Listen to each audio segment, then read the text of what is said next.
Mapagpalang araw po sa ating lahat. Ako nga po pala si Angela Jen Agner at welcome po sa aking 365 Daily Devotion ni Pastor Russell Ocampo, Seminary Edition. At ngayong araw po ay September 4, 2025 at ang topic po natin ngayong araw ay Secret Will. Ano ang secret ng Diyos? And yung scripture po natin ngayong araw is Deuteronomy chapter 29 verse 29. And sabi po dito sa ating concept na secret will is God's secret refers to His hidden degrees, internal plans by which He governs the universe and ordains everything that comes to pass, unlike His revealed will, which is made known to us in Scripture. His secret will is inaccessible until it is fulfilled in history. This doctrine emphasizes God's absolute sovereign. Nothing happens apart from His wise, holy, and God purpose, even if His reason remain hidden to us, while we are not called, uncover or His secret will. We rest in the assurance that all things, both God and difficult, unfold according to His plan, perfect plan for His glory and our ultimate good.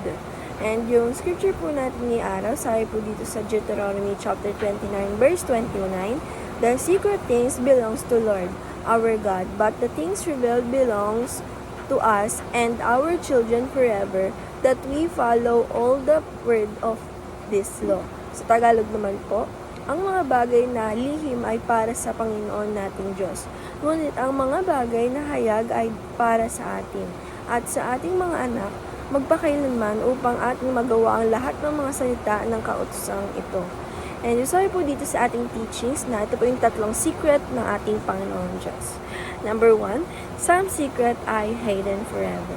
Sabi po dito na yung lahat na yung ibang secret po talaga ng ating Panginoong Diyos ay talagang nakatago talaga ito pagpakailanman na hindi natin ito malalaman.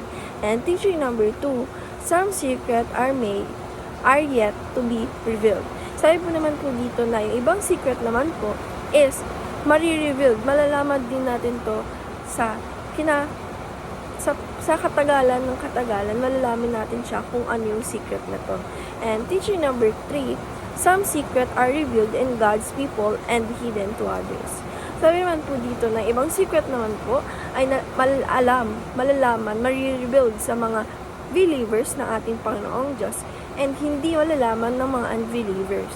And application number 1, stop seeking answer when there are no answer.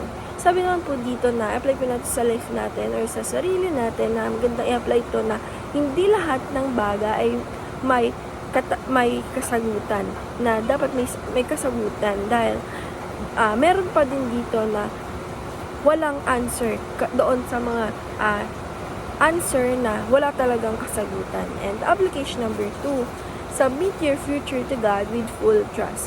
Sabi po dito na apply po natin sa sarili natin na kahit hindi natin alam yung mga ibang secret or marireveal pa lang siya sa atin, patuloy natin na dapat tayo ay isubmit natin yung sarili natin sa ating Panginoong Diyos, yung future natin sa ating Panginoong Diyos, na magkaroon tayo sa Kanya ng full trust. And application number 3, share the secrets of the kingdom with heart that are ready to listen and believe.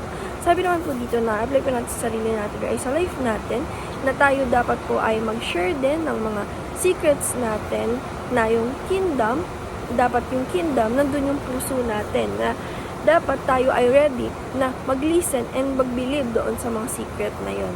And dahil lang po ngayong araw, maraming salamat. God bless.